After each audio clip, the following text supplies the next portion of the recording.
বদলের খুনসুটি শুরু হয়েছিল, সারা দেশে কণ্ঠস্বর প্রতিধ্বনিত হচ্ছিল।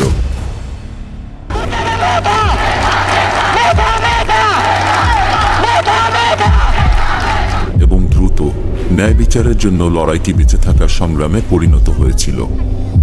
অভূতপূর্ব অন্ধকারের মুখে আশার আলো জ্বলে উঠেছিল।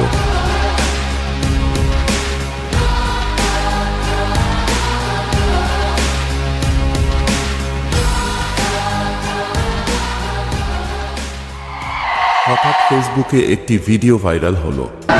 গুলি খাইছে একটা।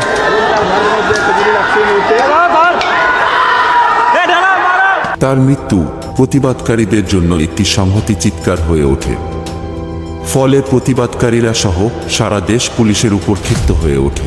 দমন তীব্র হওয়ায় সরকার ইন্টারনেট বন্ধ করার সিদ্ধান্ত নেয়।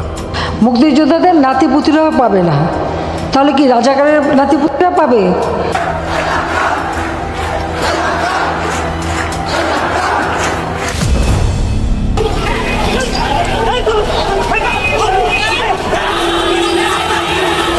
বিয়ে বাড়িতে আসে না, দাঁত খেতে আসে নাই, সুতরাং এই জায়গায় যেটা বিড়ালও মারা যায়, কাকও মারা যায়, ওটা পুলিশের এটা আমার। আমরা সিদ্ধান্ত নিয়েছি যে একটা ইন্টারিম গভর্নমেন্ট আমরা ফর্ম করব।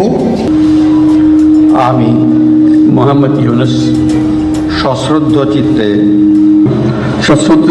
শপথ গ্রহণ করিতেছি যে আমি আইন অনুযায়ী অন্তর্বর্তীকালীন সরকারের প্রধান উপদেষ্টা পদের কর্তব্য বিশ্বস্ততার সহিত পালন করিব।